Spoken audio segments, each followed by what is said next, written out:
Hey everyone, VH here. Thank you so much for joining me today. Today's video, we're going to be going through the event preview for the Profit Orb event kicking off Friday, 6th of February. If you find yourself liking today's video, please make sure you subscribe. Make sure then that you don't miss all this stuff coming out this weekend and next week, which includes obviously the huge Chinese New Year double header event. It's going to be tied in with Valentine's. It's lasting 2 weeks. We're going to do all the free to play and spend a par things next Thursday on our event preview, and we'll stream it live on the Friday. We're going to T5 Oscar off rip. We've also got a Tree of Origin guide, and we're releasing a Grimoire video. This graph here has been doing the rounds, and it is horrendously wrong. Instead, we've made our own graph, which shows it much more accurately for how much attack, or progress rather, you get every time you spend some Grimoire Essence. So yeah, we're going to do a video to debunk this graph, as well as how to get your liberation percentage up, all that good stuff.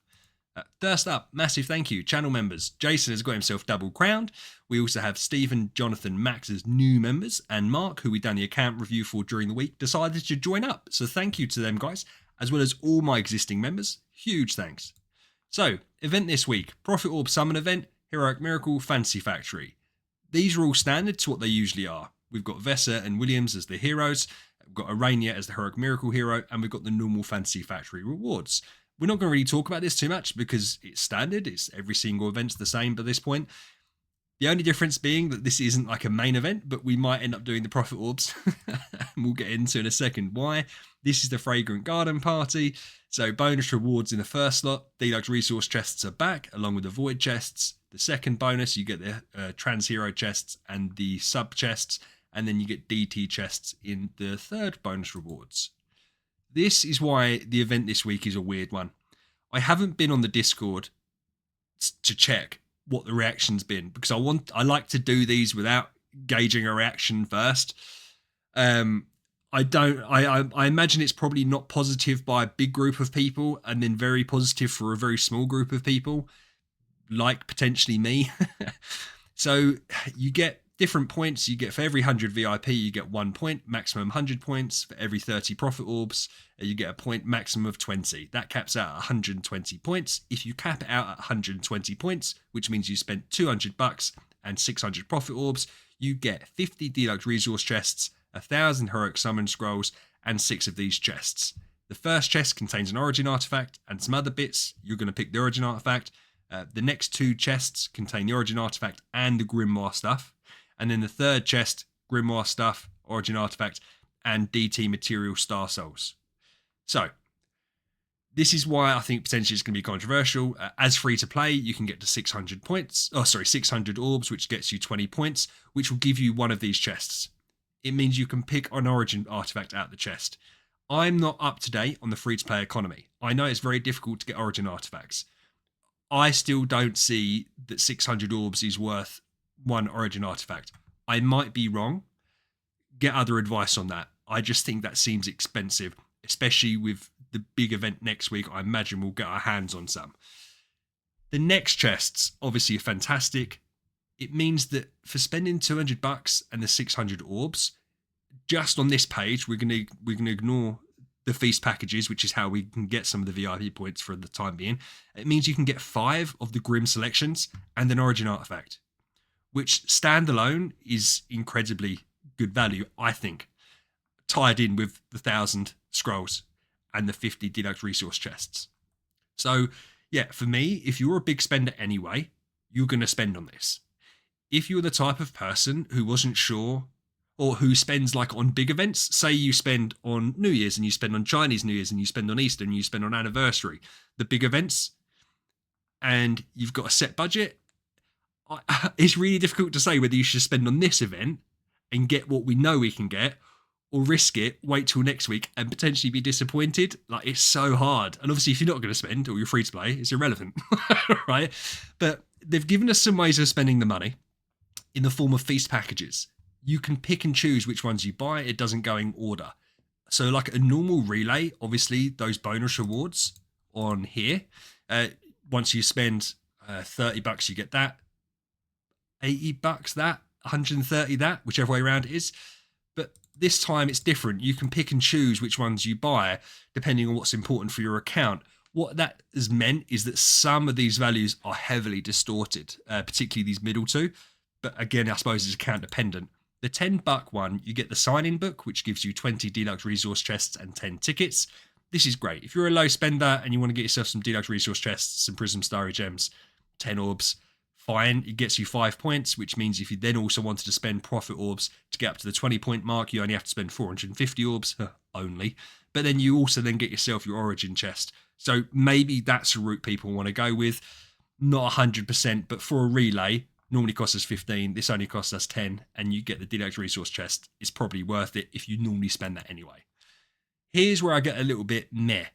So the $30 feast package, 30 orbs, 10 cores, 750 Prism Starry Gems. You also get 26 of the Void Chest, which is just under 1 million Kot or Stellar, which I feel is a tad redundant if you're spending $30, and then 26 of the chests.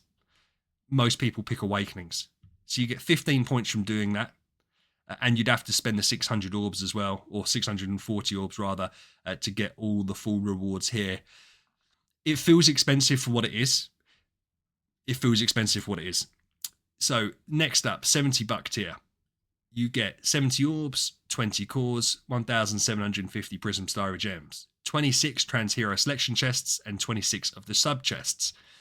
At first glance, it might look quite nice. It's only 2.6 picks from like Mysterious Isles worth.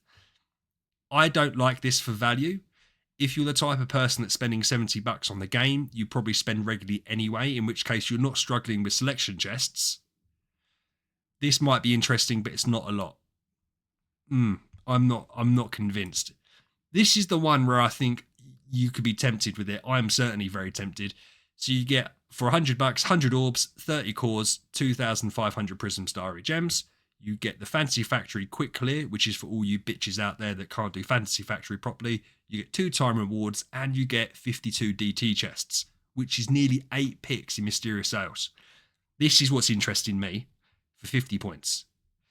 So, this is the value packs. The value packs are irrelevant because it's not tied to the event. So in the good way, this event hasn't made us use our Contract Starry Gems. Another good part of this event is that you don't have to buy the feast packs. You can get VIP from anywhere. So if your Dawn campaign fund, you've been waiting for a VIP event before re-upping it, you could do it now. And you don't have to buy one of them feast packs. If you're a monthly card holder, whether it's the standard or the premium one, say you turn around and you really didn't like this value or this value, but you like this, you could do that. You could buy the sign-in book, and you could turn around and get yourself some cards so it saves up for the future, almost like an investment. Because if you're going to spend that money anyway, then you can spend it now. My gamer maths says that's basically free. But yeah, I just look at this and think 5 Grim selections is huge. Origin chest is obviously nice. So if you're spending $200, I think you're getting good rewards, especially then when you tie in the DT chests, and then obviously you get from whatever else you get for the VIP points. So yeah, but as I said, if you're the type of person you only spend on one big event every now and then, do you spend now or do you spend Chinese New Year? It depends. As I said, I think it depends massively. I like the fact that you can invest your money into, say, the cards, because if you know you're going to be playing for at least another 6 months and you always get the cards, you can pump money into that and it gives you VIP points. Whether or not it's worth it to you is up to you. Let me know down below what you guys think. As I said, I'm really torn with this. This wasn't particularly difficult to put together, this video, but I've sat here for a couple of hours really thinking how I wanted to go about it, because every time I looked at it, I thought about something different. I thought, oh, it's bad value. And then when you add up the scrolls, you're like, oh, that's 1,000 scrolls. It's 50 chests. And then you can't just look at this, which even though it's amazing, you have to add in like the DT materials if you buy the $100 pack. I just think that, yeah, this is great. Not good. Not particularly good, though it's okay. Nice. So, yeah. Let me know what you guys think and girls think down below. I appreciate you watching and listening. Make sure you join us on stream tomorrow, Friday, 7 o'clock UK time. We're going to make terrible spending decisions. And other than that, make sure you stay safe. VH out.